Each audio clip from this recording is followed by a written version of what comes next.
pessoal, vamos voltar aqui de novo, falando sobre a sucessão do companheiro, vídeo esse, parte 2, tá bom? Para quem não assistiu ainda o vídeo de sucessão do companheiro, parte 1, assista ele lá primeiro e depois retorna para esse vídeo aqui pra gente dar continuidade, tudo bem? Então, olha só, no outro vídeo eu estava falando quando a gente está diante de filhos híbridos. Por quê? Porque o artigo 1799, ele não dispôs a respeito dos filhos híbridos, tá certo, pessoal? Ele dispôs no inciso de número 1 sobre os filhos comuns, no inciso de número 2 sobre os filhos exclusivos do companheiro falecido, e no inciso 3 ainda nós vamos falar, que é em relação aos outros parentes sucessíveis. Então eu fiz um parêntese aqui para falar sobre os filhos híbridos. E aí então a doutrina nos reza que a gente deve fazer a divisão da melhor forma que beneficie aquele companheiro sobrevivente, tá? O que a doutrina nos aponta? Que a melhor forma é fazer ou aplicar a regra que já está no inciso 1 e que já está no inciso 2, tá certo? Então, quando concorre com filho comum, ela recebe em forma de igualdade. Então, eu tenho uma categoria, X, tá?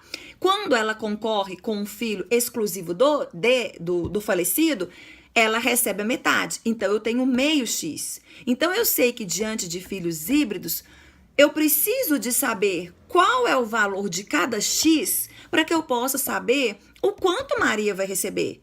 Então, eu veja que pouco me importa quantos filhos terão, tá? Eu tenho que, então, desmembrar as classes. Eu tenho filhos exclusivos de João? Tenho. Então, eu sei que Maria recebe metade, meio X. Eu tenho filhos comuns? Sim. Eu sei que Maria, então, ela vai receber de forma de igualdade. Eu tenho, então, um inteiro. X, um X.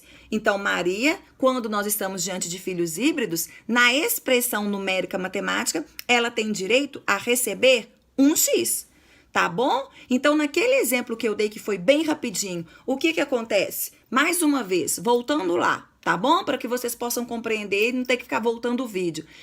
Vamos supor, então, que eu tenho agora, eu já sei o quanto Maria vai receber. Nos filhos híbridos, ela tem direito a um X.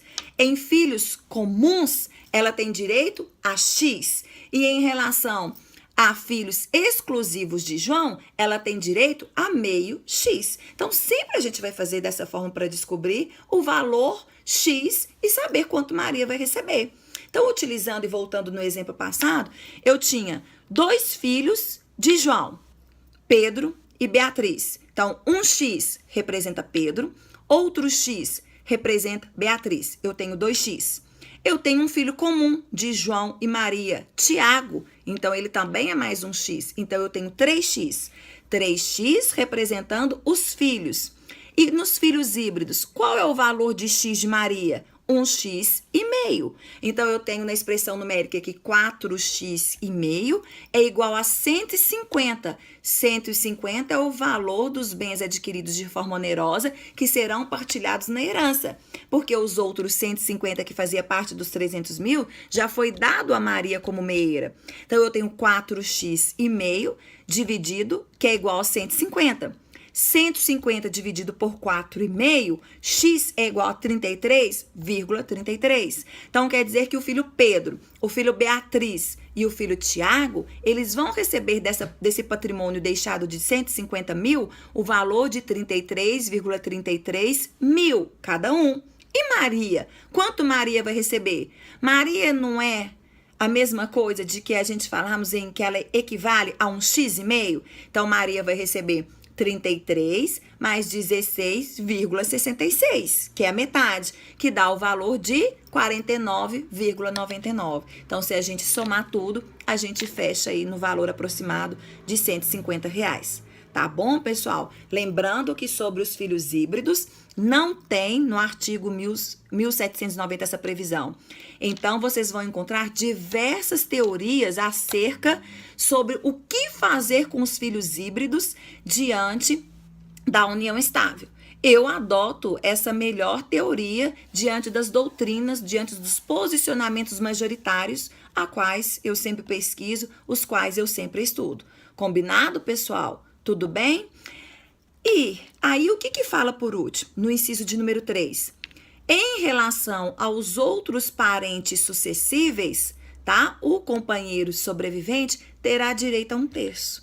Então, olha só, se João falece e deixa pai e mãe vivos, genitores vivos, Maria concorre com eles? Concorre. Maria recebe 1/3 e eles recebem 2/3. Nada se fala sobre o direito de representação, tá? Então, o que a gente vai fazer de forma analógica? Nós vamos aplicar as regras do cônjuge. E no cônjuge fala que não existe direito de representação na linha dos ascendentes. Tá bom, pessoal? Então, Maria recebe 1/3. Isso em relação aos ascendentes. Mas quais são os outros parentes sucessíveis? Falta, então, os parentes, o quê? Colaterais. E aí, olha a injustiça. Vamos supor que João não tenha deixado nenhum descendente. João tá aqui. Não tenha deixado nenhum ascendente e ele tenha deixado somente um parente colateral, um primo de 4º grau. O que acontece? Maria recebe 1/3 da herança, enquanto que seu primo de 4º grau de João vai receber 2/3 da herança, e além de ele receber 2/3 do valor de 150 mil, ele vai receber também aquela outra massa patrimonial deixada, que eram os bens gratuitos onerosos anteriores à união estável, bem como também os bens gratuitos adquiridos na constância da união que estável.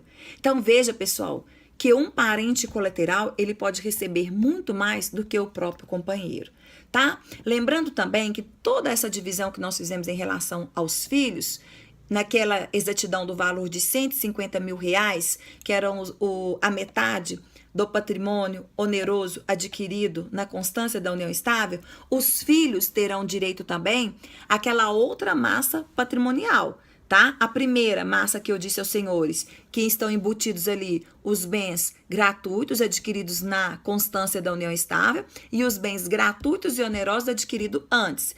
Então, esses outros 150 que foi deixado, ou um valor de 100, né? Eu não coloquei preço aqui nesses valores para exemplificar para os senhores.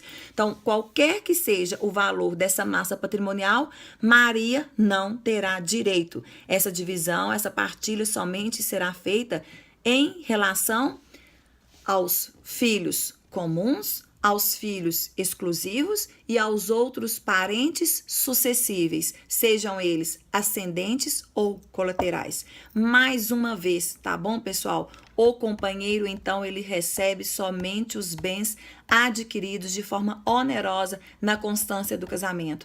Lembrando ainda que o valor deixado, nós temos que fazer a partilha metade, que ele já recebe como meio essa metade e a outra metade vai vir para divisão e nessa concorrência que nós acabamos de falar.